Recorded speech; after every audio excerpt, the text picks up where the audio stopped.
Assalamualaikum warahmatullahi wabarakatuh. Alhamdulillah, nahmaduhu wa nasta'inuhu wa nastaghfiruh wa na'udzu billahi min shururi anfusina wa min sayyiati a'malina. May yahdihillahu fala mudilla lahu wa may yudlilhu fala hadiya lahu. Asyhadu an la illallah wahdahu la syarika lah wa asyhadu anna sayyidana wa nabiyyana wa maulana Muhammadan abduhu wa rasuluh la nabiyya ba'da amma ba'd.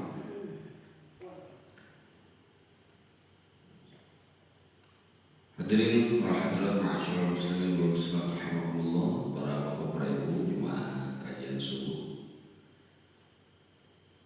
Masjid Abu Bakar.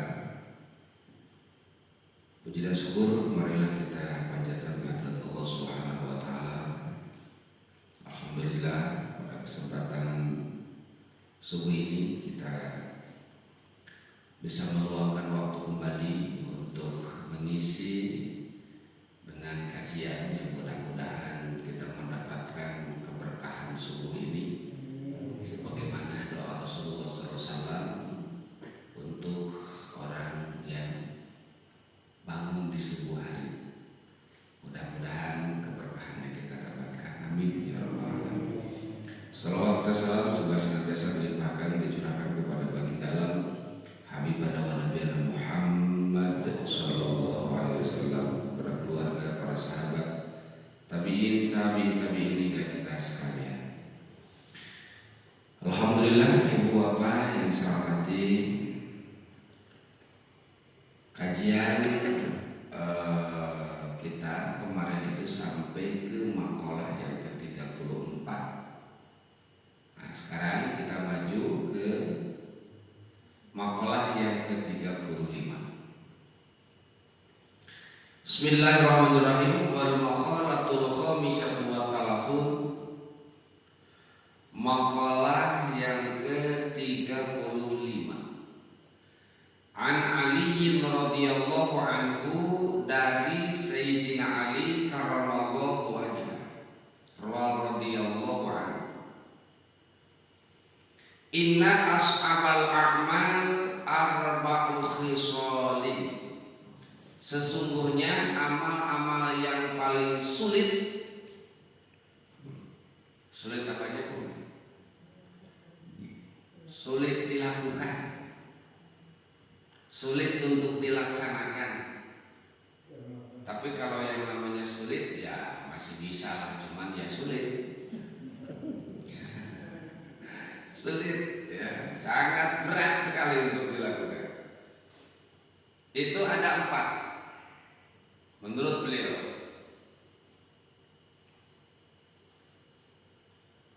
Al-'afwu indal ghadab.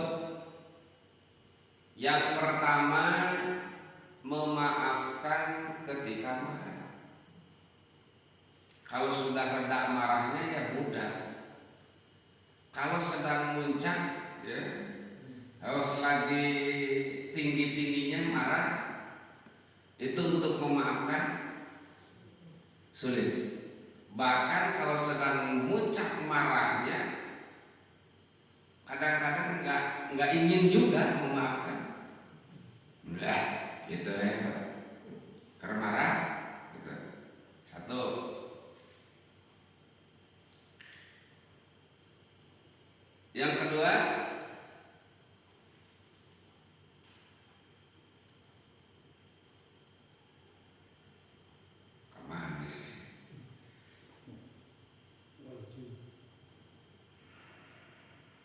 wal judu bil usrah. Nah, kita sebutin satu-satu dulu. Wal judu bil usrah. Yang kedua, jud. Jud itu artinya, kalau orang Sunda bilang ini berehan. Kalau dalam bahasa Indonesia kurang lebih dermawan, mudah memberikan sesuatu. Jud. Fil usrah, dalam sulit.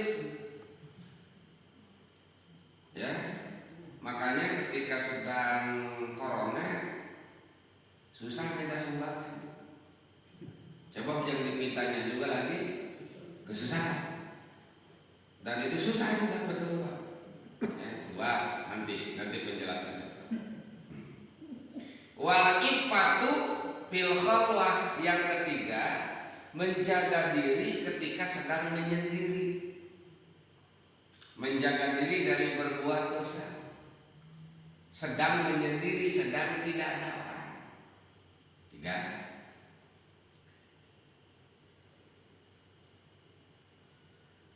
Wa qaulul haq. Yang terakhir, yang keempatnya itu adalah ucapan yang benar. Liman yakhafuhu aw yarjuhu. Ucapan yang benar liman yakhafuhu, kepada orang yang dia takut kepadanya. Sebab di bawah tekanan untuk berbuat benar itu, ngomong yang benar itu sulit. Atau kepada orang yang memang dia berharap kepadanya, itu pun sulit. Nah, makalah yang ke-35 ini dari Sayyidina Ali karramallahu wajhah. Sebelum saya menjelaskan lebih lanjut lagi, mungkin ibu bapak sebelum kajian ini di awal-awal ya pernah dijelaskan juga bahwa di dalam kitab ini mau'idah yang disebutkan, ya, wejangan yang disebutkan di kitab ini bersumber dari Rasulullah SAW, bersumber dari para sahabat, juga bersumber dari para ulama. Cuman istilahnya beda. Kalau dari Rasulullah SAW itu hadis, ya. Kalau yang dari sahabat namanya athar. Apa Bu? Athar. Ya, pakai sa kecil, athar. Ya, dan dari para ulama pun disebut athar. Gitu. Jadi mau'idah yang sumbernya bukan dari Rasulullah itu namanya athar. Maka suka disebut athar sahabat. Atau asar para ulama. Begitu ya. Nah, ini yang ke-25 ini bersumber dari Sayyidina Ali. Berarti ini merupakan asar sahabat, asar Sayyidina Ali radhiyallahu anhu wa karrama wajhah.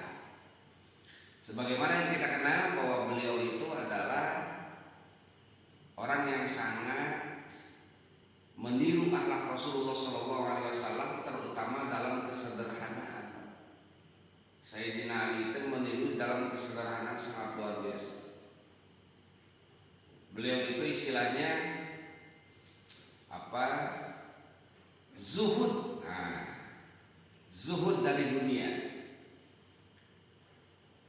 Arti daripada zuhud itu artinya tidak terlalu memperdulikan urusan dunia. Kalau bahasa orang tua dulu,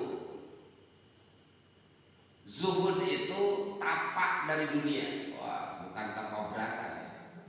Tapak itu mengasingkan diri dari dunia. Bahasa-bahasa yang dulu itu. Bukan meninggalkan dunia, Pak. Ya, kalau meninggal dunia, mati ya. Bukan meninggalkan dunia secara keseluruhan, bukan. Yang namanya zuhud itu, ya, mengambil dunia hanya untuk memenuhi atau menutupi kebutuhan. Itu dunia, zuhud. Sehingga sesuatu yang ada pada kita setelah semua kebutuhan terpenuhi, baru itu disebut dunia. Itu Pak ya. Jadi mencari dunia itu artinya mengumpulkan dunia, itu ya, mencari untuk menutupi kebutuhan pokok, kebutuhan yang wajib. Jadi tidak disebut dudunya untuk kurang cinta, Pak. Tidak disebut cinta dunia. Kalau yang dia cari, yang dia kumpulkan atau yang dia usahakan itu demi untuk menutupi kebutuhan pokok, kebutuhan yang wajib. Itu bukan cinta dunia. Dan yang didapatkan bukan dunia istilahnya. Ya, seperti misalkan untuk memenuhi kebutuhan makan sehari-hari, untuk menutupi biaya pendidikan anak-anak, ya, atau biaya pendidikan keluarga, atau untuk menutupi kebutuhan seperti misalkan ketika sakit dan lain sebagainya.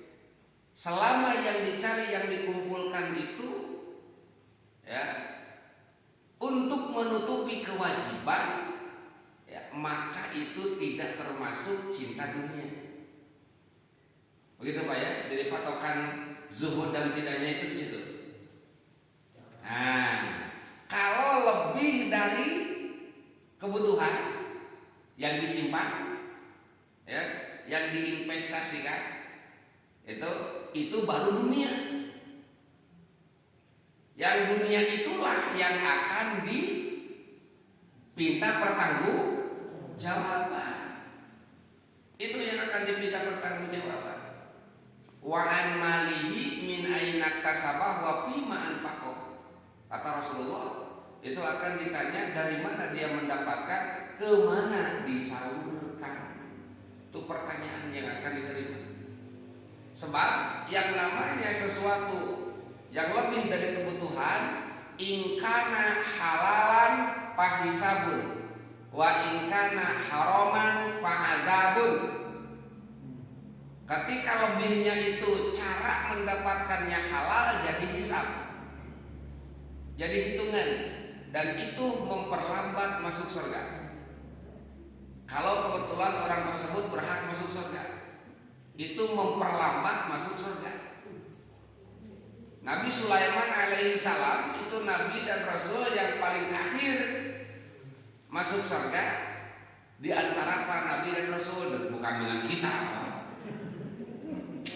bukan dengan kita, di antara nabi dan rasul, beliau yang paling akhir. Kenapa? Hartanya itu yang banyak, ya. Nah, makanya yang kayaknya saya dengan bapak-bapak duluan saya. Bapak mah dihitung dihisap teh imah gale-gale, ya. Mobil lumayan banyak, ada yang 1, 2, ada yang 3. Sama kan sakit ngitung lagi sedetik lah. Jika nanti bakal jelasin kuring Pak. Nah, kurang masalah Bapak gitu ya. Wa ikana haraman fa'adabun, ketika cara pengambilannya haram, tidak sesuai, tidak syar'i, banyak melanggar aturan, maka harta tersebut jadi siksaan. Layum bazan nafil hutum. Wa ma adra kamal hutum. Narullahil muqadah. Masya Allah, itu Pak, coba dibaca. Wailul likulli humazatin lumazah alladzi jama'a malan wa addada. Ada begitu Pak ya. Nah, Sayyidina Ali itu imam muzahidin, imamnya orang-orang yang zuhud. Ya, imamnya orang-orang yang tidak terlalu peduli dengan hal-hal yang sifatnya duniawi. Zuhudnya luar biasa. Dan ulangi, zuhud itu bukan anti dunia, bukan meninggalkan dunia, tapi zuhud itu mengatur kebutuhan saja. Mengambil dunia hanya untuk menutupi kewajiban pokok. Nah, itu namanya zuhud. Seperti Rasulullah Sallallahu Alaihi Wasallam, ya, itu sangat luar biasa. Ketika ditawari Gunung Uhud jadi emas, diterima nggak? Enggak. Kata Rasulullah tidak. Jibril nawarin, kalau kamu mau, ya Uhud akan dijadikan emas. Nggak mau, nggak. Nah, ke kita mah Jibril nggak pernah nawarin, siapa pasti mau. Semua benar kalau tak ditawaran, banget karya mamal bener. Itu Pak yang tahu siapa. Kalau orang miskin dihisap enggak? Orang miskin dihisap. Orang miskin yang dihisapnya apanya? Baik. Hartanya. Yang dihisap, yang dia punya apa? Ya makanya orang miskin itu kan kalau dia memang berhak masuk surga, duluan masuk dia. Ya. Yang kemarin itu yang awal-awal kita pertemuan, ya, ahlul bala itu kan kemiskinan itu termasuk orang-orang yang kena bala. Dia itu hidupnya serba kekurangan dan kesusahan. Itu kesusahan dan kekurangannya itu jadi bala untuk dirinya. Nah, ketika orang tersebut betul-betul tetap iman dan beribadah kepada Allah, dia takwa kepada Allah, ya, maka posisi yang akan dia raih sangat luar biasa. Masuk duluan, posisi di surganya pun dia mendapatkan yang lebih daripada umumnya orang. Nanti dalam sebuah hadis, nggak tahu di makalah beberapa, ketika ahli surga sudah ada di surga, orang ahli surga itu melihat sesuatu posisi yang lebih tinggi dari posisi yang dia berada, melihat suatu tempat yang sangat bercahaya, bersinar, berkelap-kelip, ya, sampai ahli surga itu ngomong, wah itu makom para nabi dan makom para rasul. Sangkaannya, ya. Ketika ditanyakan kepada malaikat, apakah benar itu makom para nabi dan para rasul? Ternyata malaikat menjawab, bukan. Bukan, itu bukan nabi dan rasul. Siapa? Itu makomnya orang-orang fakir, orang-orang miskin yang bertakwa kepada Allah. Posisinya Pak, Masya Allah. So, mending kaya mending miskin, saya dapatin aja. Angarmu nggak susah. Jur. Kalau orang sakit, Gimana? Orang sakit, saya itu. Untuk orang sakit, ya, orang sakit kalau dia sabar dalam menerima sakitnya, ya, menerima musibah yang diterimanya, ikhlas, ya, betul-betul menerima bahwa ini adalah dari Allah Subhanahu wa Ta'ala, bersabar, maka insya Allah penyakitnya itu jadi kafarah. Apa itu kafarah? Pelebur dosa. Nah, cuman masalahnya kafarah, ya, musibah itu dua tujuannya. Imma lidzanbin la yugtafaru illa biha, dikarenakan ada dosa yang tidak bisa dihapus kecuali dengan musibah itu.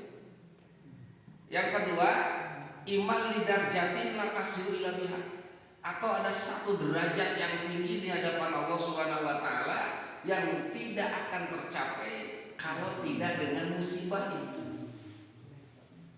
Berhusnuzon kita kepada Allah Subhanahu wa Ta'ala, Allah sayang, ya, makanya dalam hadis-hadis yang lain Rasulullah sampai bersabda seperti ini, Bu, ya, kata Rasulullah, innallaha idza ahabba abdan ibtalahu, sesungguhnya Allah ketika mencintai seseorang, dia akan mengujinya, dia akan memberi balai. Jadi balai itu bentuk kasih sayang Allah Subhanahu wa Ta'ala. Itu Pak. Dan ketika kita diberikan kesehatan dan keselamatan, itu pun anugerah dari Allah Subhanahu wa Ta'ala. Dan itu pun jangan dikira bukan ujian. Ya, salahnya kita itu menganggap ujian itu sesuatu yang tidak enak, Pak. Ya. Padahal Allah sendiri dalam Al-Quran jelas Pak menyebutkan, wa nabluwakum bisyarri wal khairi fitnah, kami menguji kamu sekalian dengan baik dan dengan jelek. Bisyarri wal khair, dengan kejelekan dan dengan kebaikan. Fitnatan sebagai ujian. Cuman kita itu menganggap bahwa ujian itu sesuatu yang tidak enak. Padahal semuanya itu ujian, Pak. Di dunia ini tidak ada orang yang tidak diuji. Sebab ad-dunya daru bala'in wa imtihanin. Itu perlu dicatat. Ad-dunya daru bala'in wa imtihanin. Dunia ini tempatnya ya, bala dan tempatnya imtihan. Bala itu artinya musibah, imtihan artinya ujian. Makanya nggak ada di dunia ini orang yang terbebas dari ujian. Sebab baik maupun tidak, ya jelek itu baik maupun jelek, enak atau tidak enak, dua-duanya ujian, Pak. Semarutnya, ya apa itu semarutnya itu? Dikiranya gitu, semarutnya itu para ibu sekalian, ya. Bahkan ujian dengan kebaikan itu lebih berat daripada ujian dengan ketidakbaikan atau kejelekan. Kenapa? Ketika orang diuji dengan musibah yang jelek, yang tidak nyaman, tengenah, Pak, itu rata-rata sok lulus. Rata-rata sok lulus. Ya, artinya banyak yang lulus. Tapi kalau diuji dengan sesuatu yang baik, yang enak, gagal kebanyakannya, Pak. Ya.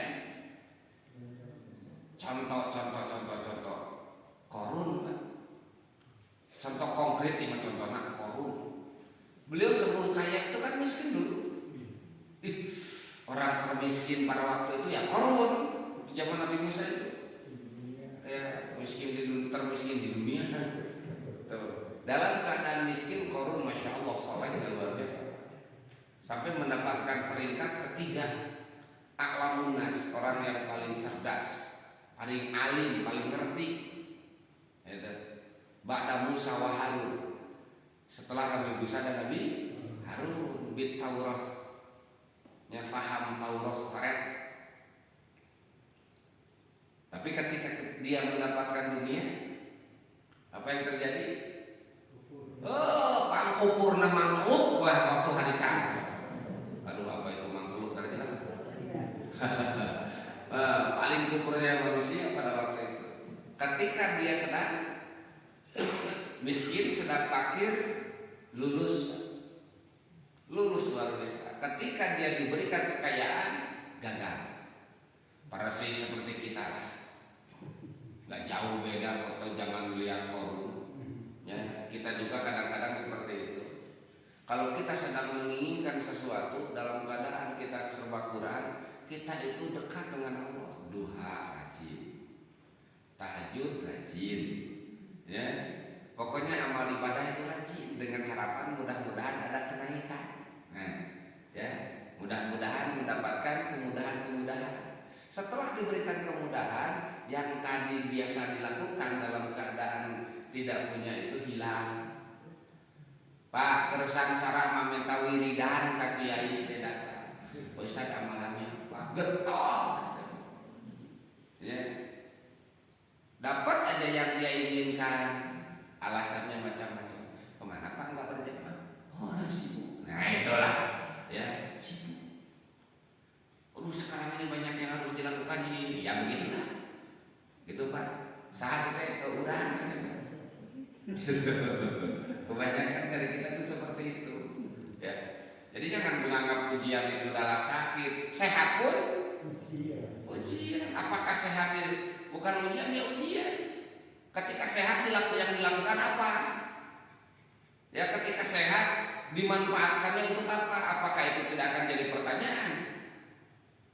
Pertanyaan. Ya, masya Allah. Begitu.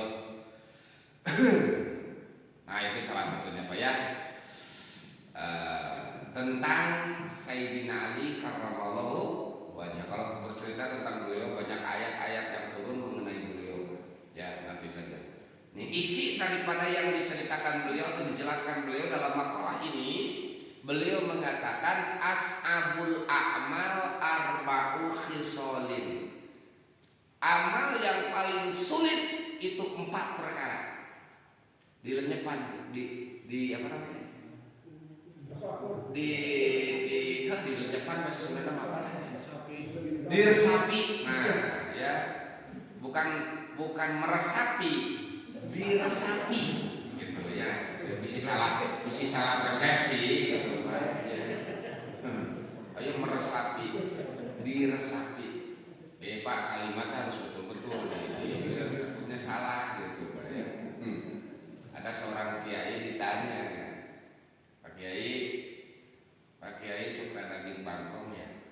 Apa bangkong? Kodok. Kan bahasa Sunda mah kodok ya. Saya salah ya. Udah kodok kemana wae. Bahasa Sunda. Pak Kiai suka kodok. Itu tidak, kalau ular suka. Itu kan kalau kurang paham, oh berarti kiai mah daging kodok enggak, kalau daging ular suka. Padahal kan bukan itu maksudnya Pak.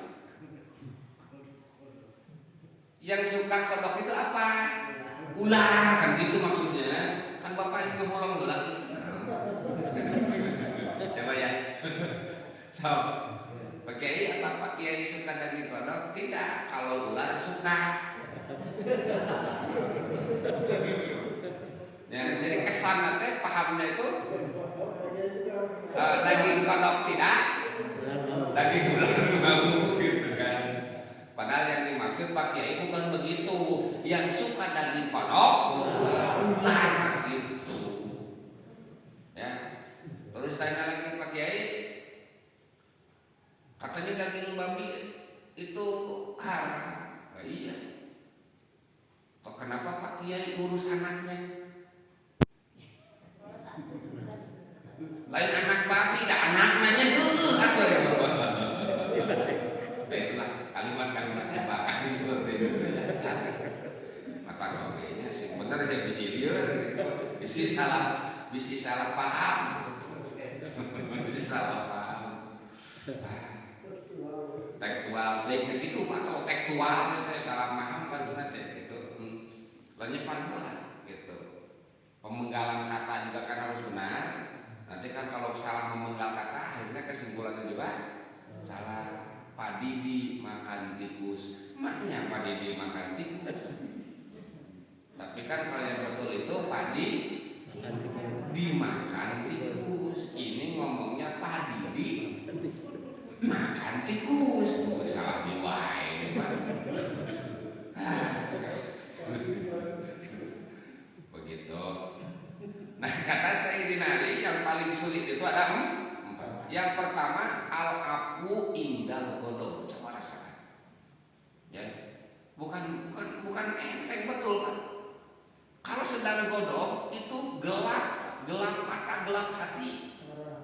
Ya, marah itu ya menutupi mata hati.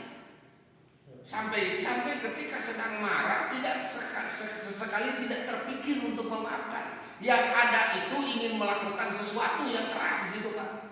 Kalau sedang marah, nekat istilahnya Pak. Ya, meminta memaafkan ketika sedang marah itu sesuatu yang sangat sulit, yang luar biasa. Ini Sayyidina Ali yang mengatakan.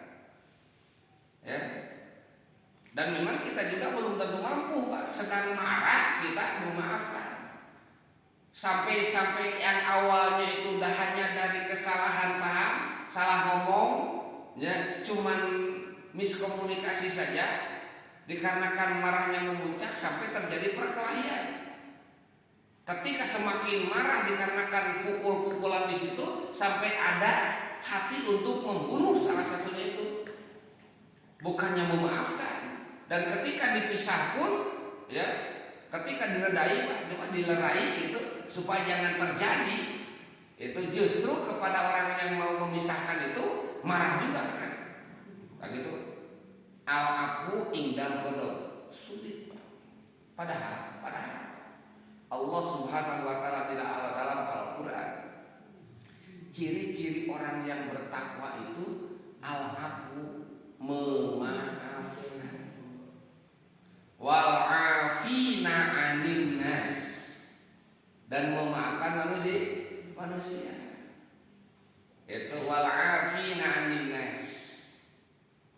Wallahu yuhibbul muhsinin. Berawal dari wal kadhimina al-ghaidha wal afina 'anil nas.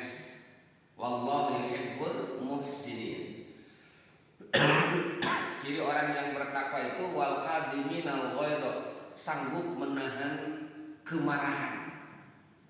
Marah itu tidak diluapkan, marah itu tidak dikeluarkan, ditahan, semarah apapun ditahan. Ya, walaupun dia itu mampu untuk mengeluarkan, dia itu berkuasa untuk membuktikan kemarahannya, tapi ditahan. Setelah itu wal afina 'anil nas, memaafkan, bukan hanya meredam kemarahan, tapi api kemarahan itu bisa dipadamkan dan mau memaafkan. Bahkan yang lebih dari itu bukan hanya memaafkan. Wallahu yuhibbul muhsinin, bisa berbuat baik kepada orang yang jahat kepada kita. Waduh, edun ya Pak, ya, luar biasa. Sebab kita itu kalaupun bisa menahan marah, memaafkan itu agak sulit. Kalaupun memaafkan untuk berbuat kebaikan kepada orang yang berbuat jelek kepada kita juga sulit. Jangankan ingin membantu, tidak berbuat jelek saja kita udah baik kepada mereka. Ya, tidak membalas pun sudah ya kan baik. Gitu. Kalau rasakan aja Pak Ibu. Kepada musuh apa ingin membantu? Maksud musuh deh orang yang memang dianggap musuh oleh kita gitu. Ketika dia sakit, yang ada di dalam hati kita itu apa? Syukur, karasa usia segitu teh nanti. Itu Pak. Bahkan sampai sombong. Kawalati aing eta teh Allah katanya. Ini sampai segitunya gitu Pak teh. Teu jaga-jaga teuing. Itu bukannya menengok, bukannya mendoakan, ya, tapi yang ada itu syukur. Kepada hati orang yang benci kepada kita, orang yang jelek kepada kita mendapat kesusahan. Aduh, itu nikmatnya luar biasa. Can iman balik gitu deh. Ya. Sulit makanya. Maka Rasulullah SAW itu suri tauladan yang sangat luar biasa. Beliau mampu memaafkan dalam keadaan marah, bahkan bisa berbuat baik kepada orang yang zalim kepada beliau.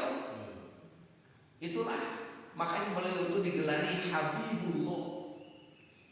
Ya, Habibullah. Itu yang lebih tinggi dari Khalilullah itu Pak. Habibullah mampu memaafkan orang yang berbuat zalim kepada beliau, bahkan memberikan kebaikan. Kan sudah populer Pak ini. Riwayat beliau ketika ada orang yang benci terus-terus meludah di hadapan beliau, saking bencinya kan kita juga gitu langsung gitu. Ya, di depan wajah itu kita meludahkan, itu baru penghinaan luar biasa. Marah tidak, santai saja. Justru ketika suatu hari tidak ada meludah, ditanyakan, sudah kangen nih kemana orang yang meludah, biasa meludah. Ada kabar orang tersebut sakit, yang duluan menengok siapa? Rasulullah. Kalau kenanya ke kita, enggak, kayaknya Pak, enggak akan seperti itu.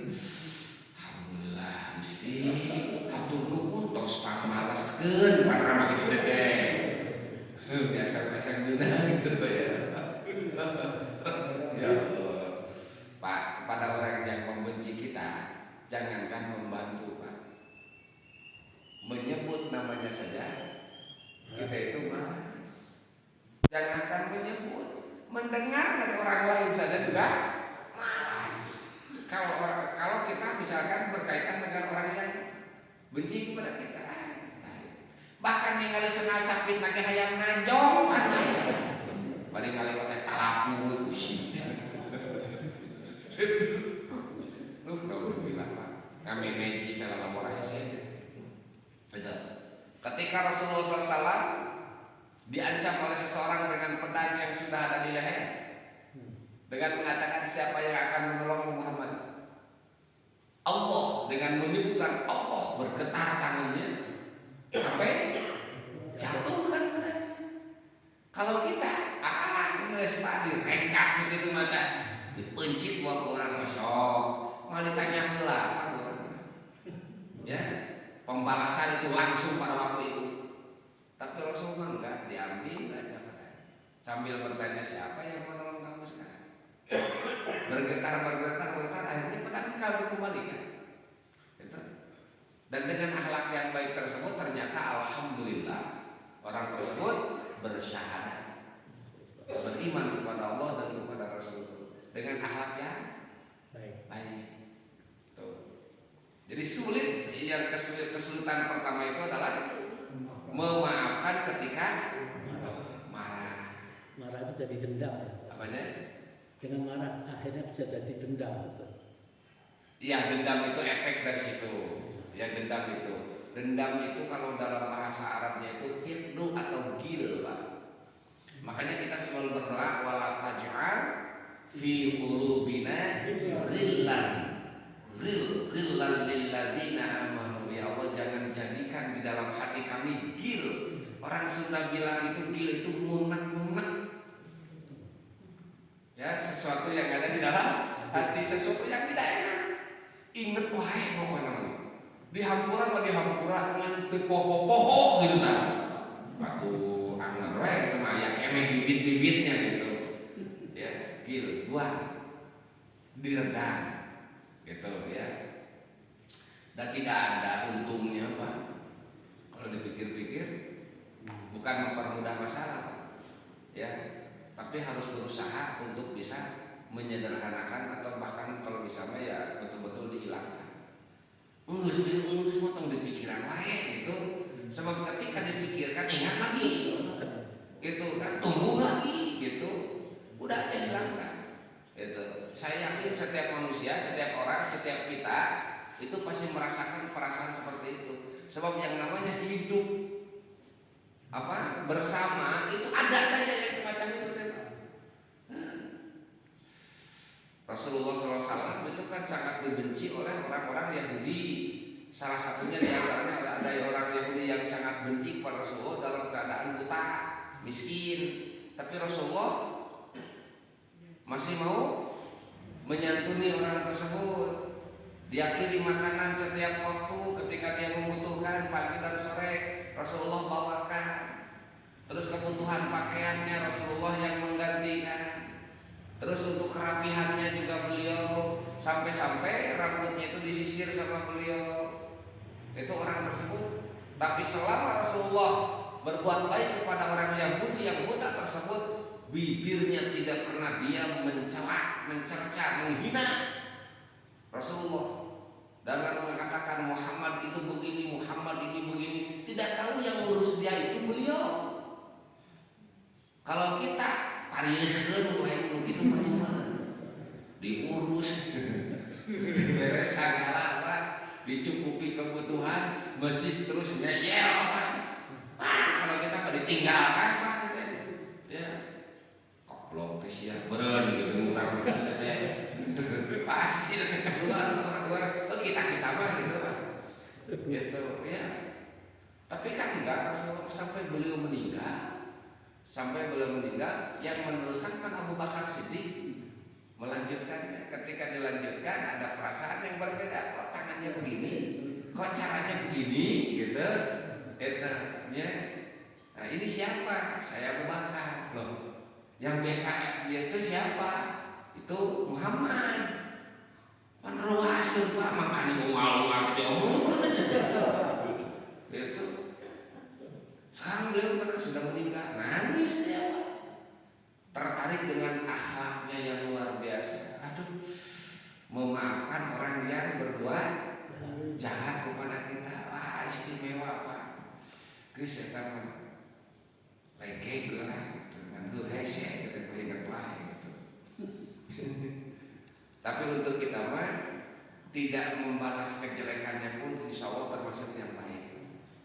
Muncul kurang sudah mah teu saruana gitu tanya. Aya nu sakulueun gitu bahasa Sunda bilang nanti gitu ya.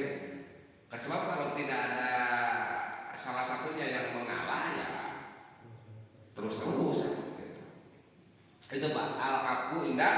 Bahkan qala ruwiya annahu sallallahu qala Rasulullah sallallahu mengatakan man kapa ghadabahu kapallahu anhu azabahu. Orang yang sanggup menahan godoknya, marahnya, dia tahan, ya, maka Allah akan menahan untuk menyiksanya di hari kiamat. Ya, orang yang menahan marahnya itu Allah akan tahan siksaan untuknya di hari kiamat. Luar biasa. Di riwayat yang lain, wa man kaffa ghadabahu wa basatoridahu, barang siapa yang menahan marahnya dan memberikan keridhaan kepadanya, memaafkan. Wa badala ma'rufahu, dan memberikan kebaikan kepada orang tersebut. Wa wasala rahimahu, bahkan berusaha menjalin lagi silaturahim. Ya, seolah-olah kita tidak pernah ada permasalahan. Wa ada amanatahu, bahkan dia itu menunaikan amanahnya. Walaupun kepada orang yang pernah berbuat jelek kepada kita, jahat kepada kita, tapi tetap kita menjaga amanah untuk dirinya. Apa yang akan terjadi? Adkhalahullah azza wa jalla yaumal qiyamah fi nurihil a'dham. Allah akan memasukkan orang tersebut, ya, di dalam cahaya Allah yang paling agung. Oh gitu Pak, ya.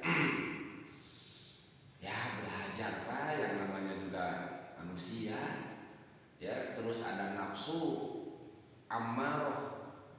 Ammaroh itu nafsu yang kecenderungannya itu untuk berbuat jelek. Inna nafsa la ammaratun bisu. Bahkan kita mengambil kata amarah itu untuk kemarahan. Oh, iman nafsu amarah. Amarah itu kan bahasa Arab ammarah. Artinya ammarah itu yang cenderungnya banyak memerintah kepada kejelekan. Itu nafsu ammarah. Cuman di kita identiknya suka diartikan amarah itu kemarahan. Berarti marah itu bahasa Arab. Ya, marah itu bahasa Arab. Ammar, inna nafsa la ammaratum bisu. Sesungguhnya nafsu itu banyak memerintah kepada kejelekan. Nah begitu, aduh Masya Allah. Satu ya. Yang kedua, dirasakan Pak. Wal judu ay badlul mal fil usrah. Ya, dermawan atau kalau di situ apa Pak? Hah? Bermurah hati. Iya, murah hati itu dermawan Pak ya? Sama enggak? Sama ya? Iya, murah hati. Badlul mal, di sini tafsirnya badlul mal, artinya mau memberikan sebagian hartanya. Fil usra, dalam keadaan sulit. Aduh ya, saya kasih contoh sekarang. Di sini sedang membangun dan ada alhamdulillah sudah selesai.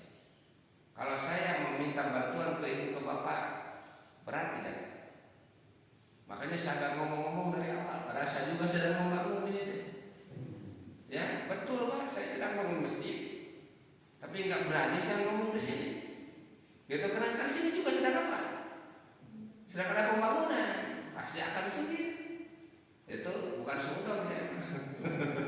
Ya, karena memang sulit Pak. Apalagi kondisi ekonomi sedang seperti ini. Ya, makanya mikir ngobrol dengan Pak DKM juga gimana? Udah nggak jadi. Tapi akhirnya mah kagak diomong, karena ayah papnya di dia gitu. Dan boleh Bapak rasakan. Ya, gitu. Kalau memang ibu bapak gitu ya mau menyisihkan sebagiannya, ya alhamdulillah.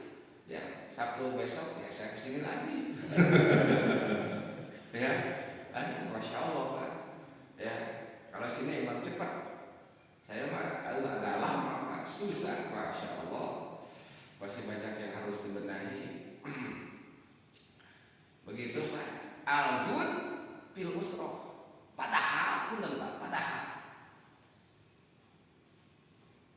Sesuatu kebaikan yang dilakukan dalam keadaan sulit, pahalanya lebih besar daripada dalam keadaan lapang, dalam keadaan normal. Pak, Bapak bisa ibadah kersehat biasa. Biasa. Artinya tidak ada nilai lebih, umum itu Bapak. Itu kersehat masalahnya. Tapi ketika Mas sedang sakit masih bisa ibadah. Nah, ini nilainya yang beda. Luar biasa. Luar biasa itu Pak. Itu Pak. Ya. Bapak kalau sedang ada murah, ya gampang memberi, biasa. Kenapa? Sebab sedang ada. Dalam keadaan sulit masih mampu memberi. Nah itu yang luar biasa, yang sulit dilakukan. Sayyidina Ali karramallahu wajhah, beliau bukan hanya isapan jempol belaka, Pak. Ya, mengatakan bahwa jud fil usra itu sulit. Beliau itu yang melakukan, Pak. Sulit tapi beliau bisa melakukan. Nah, ada hikayat ini, Pak. Nah, suatu saat beliau bertanya kepada istrinya, Siti Fatimah, wahai istriku, apakah sudah ada makanan? Kalau ada saya mau makan. Jawaban Siti Fatimah, maafkan suamiku, ya saya belum bisa menyediakan makanan. Ini pun baru tadi dapat uang dari Salman Al Farisi. Beliau menyuruhku untuk menyulam bajunya. Putri Rasulullah bekerja, ya, membantu ekonomi, makanya boleh istri membantu ekonomi boleh, ya, tapi sekedar boleh saja, jangan keterlaluan, ya, apalagi sampai penghasilannya lebih gede dari suami, malah balai gitu kan. Ya, akhirnya kewajiban dia sebagai istri itu kadang-kadang lupa. Jadi terbalik, suaminya yang melayani dia gitu. Sampai ngomong ke suami suruh dan lain sebagainya. Salah sedikit berani membentak. Nah, itu biasa kalau gitu. Nah, Siti Fatimah membantu Sayyidina Ali. Ya, Salman Al Farisi datang, bajunya ingin disulam tadi apa bukan disulam atau ditamal, dikaput gitu ya. Dah mendapatkan ujroh atau upah itu 6 dirham. Dirham itu mata uang perak, 6 dirham ya. Kata Siti Fatimah, maafkan saya Rasulullah, ya wahai suamiku, saya belum menyiapkan apa-apa dikarenakan tidak ada, cuman baru dapat ini nih 6 dirham. Ya, kalau mau dibelikan saja, ya, roti untuk makan kita dan anak-anak. Saya mau mengerjakan ini sebab ini Salman nanti akan datang. Saya nyari, ya boleh sini, uang 6 dirham dikasihkan. Dia ke pasar mau beli roti untuk makan keluarga, gitu, untuk beliau, untuk istrinya dan untuk kedua anaknya itu. Ketika dia masuk ke pasar, Pak, mau beli roti 6 dirham itu juga gede. Ya, biasa pulang pilih roti yang sesuai dengan budget lah istilahnya gitu.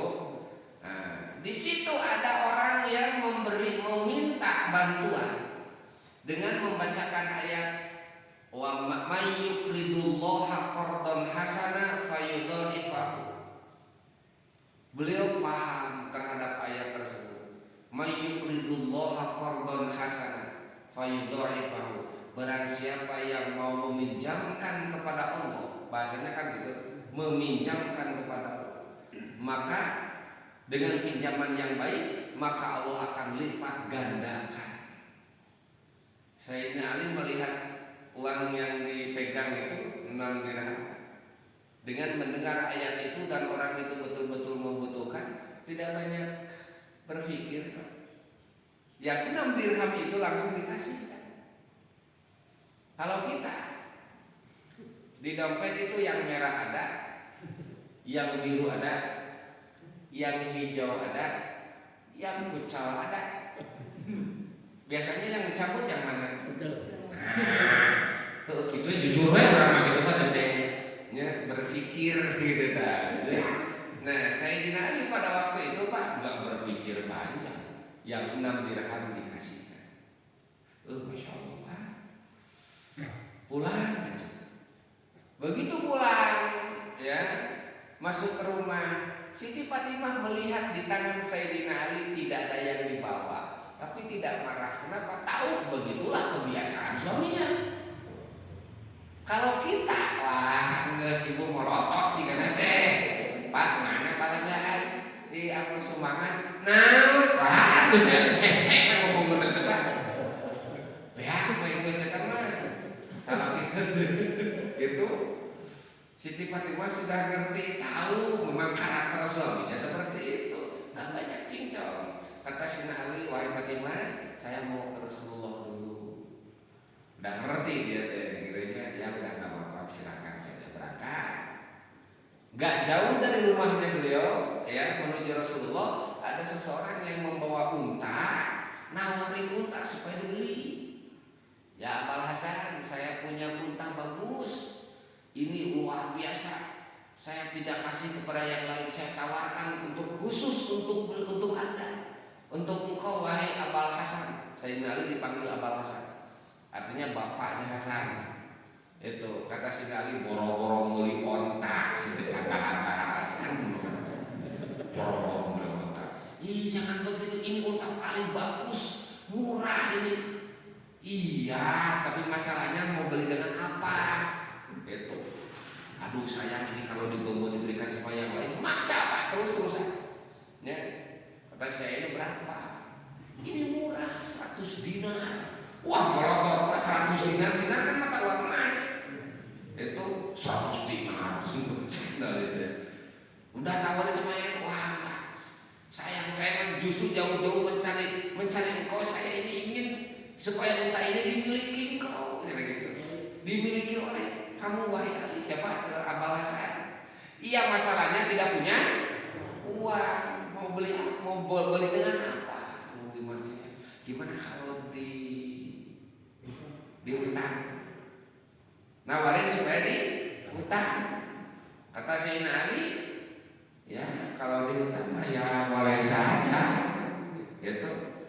Kalau diutang, pan ibu-ibu besok itu gini, lamun ada tukang dagang lain nanya ke harga sabar sasi begitu canggih aja harganya ditanyakan kalau nanya berapa bulan jadi Masya Allah terkena nganyuk beli rasa kebiasaan murah gitu dah harganya macam ditanya ke sabar hadiun gitu gitu karena nganyuk ya itu Pak. Nah Sayyidina Ali ketika ditawarin untuk dihutang itunya apa untanya, baru beliau menerima, bolehlah. Tapi masalahnya kapan bayarnya? Seadanya. Ya, kapan adanya bayar. Kan lebih enak nganjuk kumaha urang bayarna. Wah, geus geunang Pak. Moal diudang-udang ku tanggal ya. Sebab yang paling sulit cicilan itu ya ketika yang mau jatuh tempo itu Pak. Itu wah geus bisa sarek sapuputing teh. Isuk pasti menagih. Ya Bang Emo itu kalau di kampung-kampung waduh Masya Allah gitu Pak. Ya, terus kan waktu itu serasa cepat Pak kalau ada cicilan itu. Putarannya itu kayaknya cepat sekali. Kamari Kismaya nih wae ada karasa gitu. Lu karasa abdi gitu. Teu batur Pak Abdi wae karasa teh Pak ya Allah. Nah itu Pak, kata Sayyidina ya saya terima, deal saya salaman ya, ini saya udah serahkan ya. Kata Sayyidina Ali saya terima, nanti kalau saya nggak punya saya bayar di 100 dinar 100 dinar. Sayyidina kan bingung ya utang bawa kamar bawa balik dari Rasulullah itu bawa ya, sambil nuntun itu unta tersebut, ujung-ujung ada seseorang yang datang ke situ melihat dari kejauhan berlari-lari. Wahai Abul Hasan, tunggu. Ya, Ketika dilihat, apa? Ini unta bagus amat, mau dijual enggak? Ini masih perjalanan satu waktu itu loh. Kata Sayyidina Ali, ya memang saya mau jual ini unta. Berapa ini? Ya, ini kelihatannya luar biasa ini unta, saya mau lihat ini.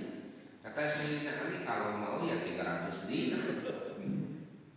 Nganyuk 100, nganyuk kontan 300 pakai wah usaha ini luar biasa Pak. Orang kan dibalik orang mah kayak 100 nganyuk 300 gitu orang mah.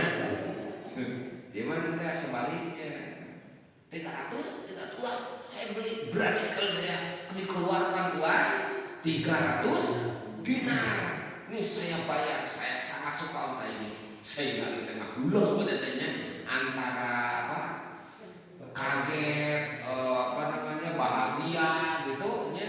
Kenapa? Sebab ayat yang didengar tadi itu kontan. Barang siapa yang mau meminjamkan kepada Allah dengan pinjaman yang baik, maka Allah akan payudho ipahu, artinya dilipat gandakan. 6 dinar dapat 300, eta sabaraha persen Pak? Jika nanti kalkulator gelieureun gitu nanti teh berlipat Pak. Begitu beliau sudah mendapatkan uang itu, enggak jadi dulu melanjutkan datang ke rumah Rasulullah, pulang dulu dengan bahagia ya. Nah, begitu datang dia ngomong kepada Siti Fatimah, alhamdulillah Fatimah kita mendapatkan rezeki, ini uangnya, tapi tolong yang 100 dinar dipisahkan, yang 200 dinar silahkan gunakan. Dapat dari mana? Dari Allah. Itu aja selesai. Itu. Sangkaan Sayyidina Ali mendapatkan itu berapa? 200 dinar, sebab yang sedinar untuk bayar ontak ya nganjuk masak itu 100 dinar. Makanya ini 200, yang 100 simpan. Ya, kata saya.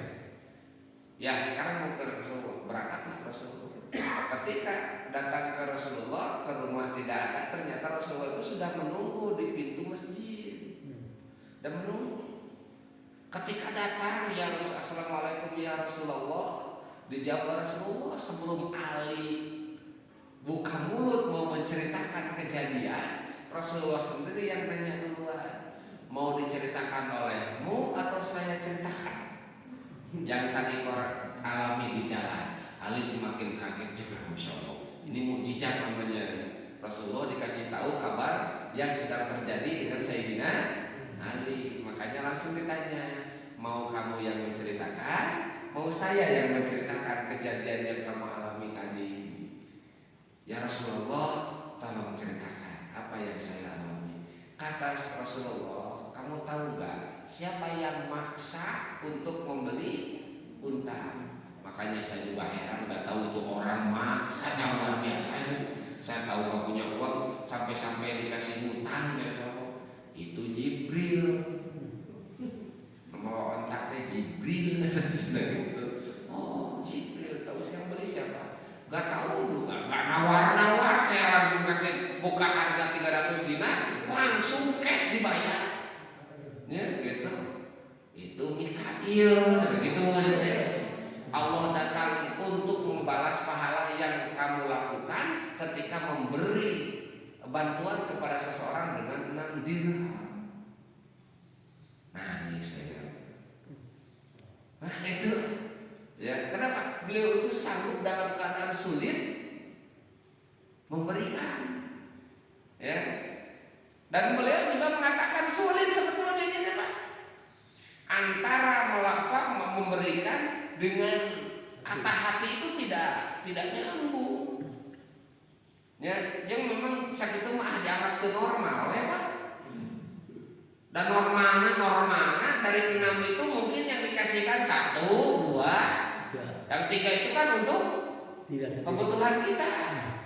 Sayyidina Ali tidak berpikir seperti itu, bro. Ya. Terus cerita ketika Siti Fatimah sedang mengandung, terus menginginkan buah delima itu, Sampai sekali nyari-nyari delima pas setiap pasar dan akhirnya mendapatkan hanya satu delima. Mau dibawa pulang, ada seseorang yang lusuh sedang bersedih, ya, ada di pinggir jalan. Ditanya sekali, oleh saya ditanya, itu kamu siapa, dari mana? Kata beliau, saya ini dia sebutkan namanya, saya dari anu. Kata Rasulullah, kamu kelihatannya kok lusuh? Ya, saya sudah 7 hari di sini. Itu kata saya kali, kenapa emang? Istriku lagi hamil, menyuruhku mencari delima. Sebelum dapat jangan pulang. Sudah 7 hari saya belum mendapatkan. Saya takut pulang, istri pasti marah. Di dalam hati itu, sama aja majikan lain. Itu si murah dibejakan mah. Terus yang dipenta jangan tuh, oh mangga tuh mah milihnya paling itu sama keluarga paling. Kurang majikan gitu. Jadi mangga. Oh, ini sama isinya sedang hamil dan menginginkan delima yang sama. Kata beliau, istriku putri Rasulullah pasti memaklumi dan memaafkan. Tapi istrinya orang ini dia tidak ngerti sampai mengancam suaminya jangan pulang kalau tidak dapat. Wah, pasti bahaya ini kalau pulang itu bisa-bisa terjadi huru hara ini. Kata saya, oh udah pulang saja nih, saya juga punya delima. Alhamdulillah, dari mana? Udah nih bawa buru pulang, pastikan sama istri. Tuh, tanpa beban si Nalim. Akhirnya pulang, ceritanya dia datang ke rumah. Saya si Siti Fatimah sudah nanyain, sebab yang namanya orang lagi ngidam, ya kayak sudah ada di mulut saja kan. Kita menyiram rasa lain air di mulut, itu kayak nanti gerak. Ya, saya soalnya pernah merasakan. Ya ketika anak pertama ya itu ngidamnya luar biasa. Jam 1 malam Pak, lebih lah 1:30 kayaknya, membangunkan Pak. Hayang nasi goreng Pak Kumis gerak itu. Mulai ambil lagi itu nyawa Pak Kumisnya di mana dagangannya. Ya. Pada perempuan mah ya biasalah kuliner mah tahu lah di mana aja gitu. Ya sampai sekarang aja ketika saya berangkat ke suatu tempat, istri saya pasti tahu Pak ke sini ada bakso enak. Ya bawa cengkeh sama aku. Itu ya pengalaman. Nah, ya ketika apa namanya? Saya di Siti Fatimah nanya, ya. Mana delima? Dapat delimanya enggak? Kata Sayyidina Ali, dapat, alhamdulillah. Cepat ke sini. Aduh, kan pengen mau kita pengen harus. Terus kalau yang ngidam itu ternyata hanya gimana ya? Kalau sudah dilaksanakan ternyata tidak serius itu keinginannya Pak. Saya bangun jam 1:30 malam, pengen istri saya pengen nasi kuning Pak Kumis, sampai saya ngagedor pintu teman saya yang punya motor, saya belum punya motor masalahnya. Ya, ini waktu yang tadi gedor teman gitu Pak, ada apa? Ya kiu sih ini. Ayo ini motor sih ya. Nasi goreng gitu, majikan gitu Pak. Akhirnya dengan berat hati, barang yang kurang lah, kayu bisa kantor gitu. Berangkatlah ke ujung Kulon. Kita berdua tidak tahu di mana Pak Kumisnya. Dan jam segitu belum ada buat nasi goreng gitu Pak. Ayo dagang kemana nih nasi goreng goyak gitu. Bau Pak apa tadi tenungan deh. Ya pengen nggak bisa ditolak. Besok atau enggak sekarang. Aduh istimewa Bu. Ya demi cinta Bu, maklum lah bulannya. Tuntung nama nasi goreng di mana? Di mana-mana kapan ya di sini jalan. Itu pun tinggal sedikit. Itu beli asal saya harus aku bawa kayak lah. Ternyebutkan iya Pak Kumis itu utama ya nasi goreng teh. Nasi goreng itu ternyebutkan Pak Kumis dah lain. Udah nggak ada. Makan. Udah. 2-3 suap sudah. Menikah ya cerita beakeun ari hayang jadi mah mereka saya teh di kulingan dari pasar teh. udah gitu, menyiram dengan ngagoda gitu. Ya, tapi mending Pak, ini cerita uak saya, enggak apa, entah benar apa enggak, entah salah, juga saya enggak tahu. Itu ada orang yang ngidam, pingin menjilat kepala yang botak, kayak kojek katanya kayak, sampai keluar ngiler gitu, lihat saking mengkilapnya kepala pengen dijilat. Oh, apa sampai suaminya maaf Pak, izin lagi ngidam. Emangnya gimana? Itu cina pengen menjilat kepala. Oh, Bapak lebih ke gitu Pak. Tapi ngerti, oh maaf nggak apa-apa kalau lagi ngidamnya emang sih. Ya soalnya Pak kasih. Nilai tak balik, baru sampai segitunya. Terus cerita uas saya itu, ya, masya Allah. Terlalu Pak. Dan banyak Pak Sayyidina Ali seperti itu, ya. Beliau itu mampu melakukan sesuatu yang umumnya orang tidak bisa. Maka beliau mengatakan yang termasuk 4 yang sulit itu adalah memberi bermurah hati dalam keadaan sulit. Nyebut paling sulit padahal dia mampu melakukan ini. Ya, punten Pak, 100.000 yang Bapak keluarkan dalam keadaan sulit, 1 juta yang dia keluarkan dalam keadaan murah, 100 tidak kalah dengan 1 juta. Nilainya, bobotnya. Kenapa? Sulit ini. Sampai diduakan, ditigakan, dibagi-bagi, dan penting terpenuhi kesana kemari. Ini pengalaman pribadi saya Pak. Betul saya ceritakan dan diulang-ulang saya ceritakan sebagai ibroh juga kepada saya Pak. Saya pulang ziarah dari silaturahim dari guru saya. Pulang sekitar pada duhur pulang, ya, sekitar jam 1 atau setengah 2 lagi panas-panasnya Pak. Ya, di perempatan Gede Bage lampu merah.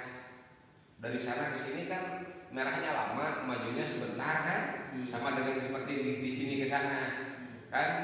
Kalau merahnya itu lama, saya nunggu Pak, aduh panasnya bukan main. Nah, ketika sudah mendekat malah merah lagi, terus nampu burung gitu. Nah, nunggu saja. Di situ kan ada topeng monyet. Sekarang enggak ada topeng monyet. Aduh, masya Allah itu. Main lah monyet, sholat. Tapi kasih monyet tetap sholat, kasih monyet tetap sholat, si monyet teh. Lubukan mana? Sholat, teh. Si monyet apa tidak sholat? Aduh, terus pakai egrang itu yang kayu apa? Yang bambu itu, pakai motor-motoran dia sudah ngerti waktunya. Sudah mau habis, si monyetnya kan bawa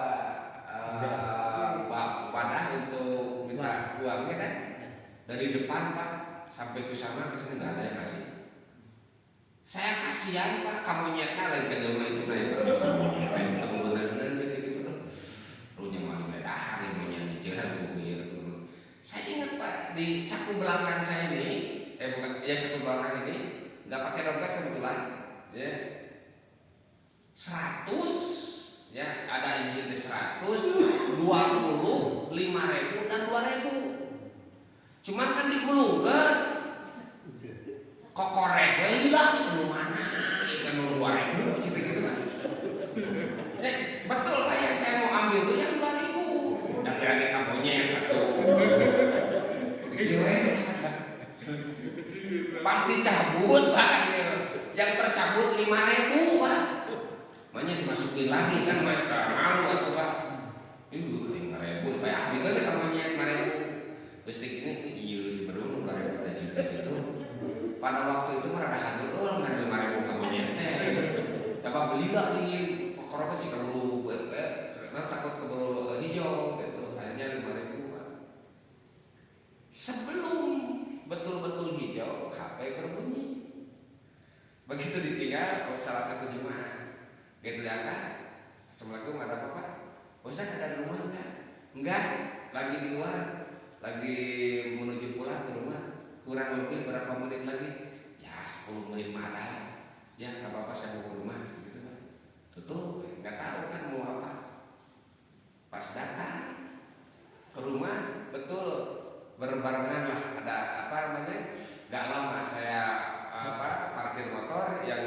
telepon datang. Masuk ngobrol sana kemari.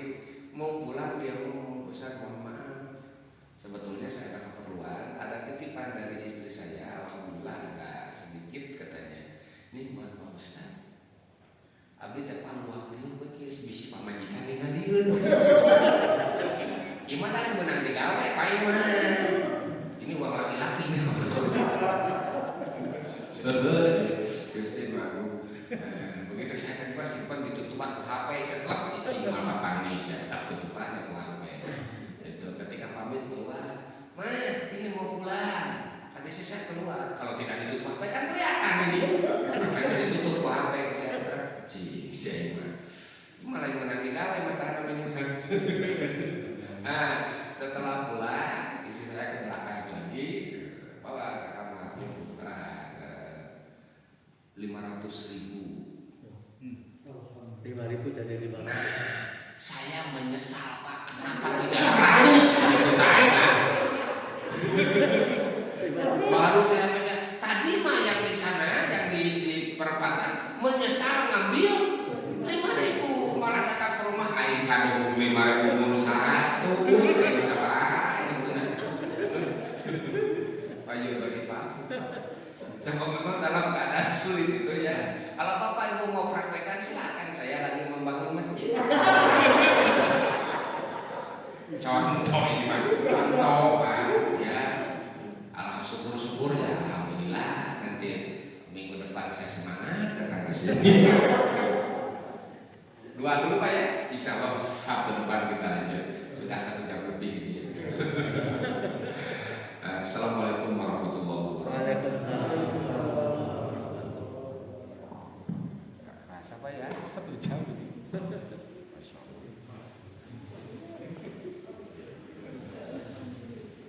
Kita membadi di koordinator maka pada langsung maka.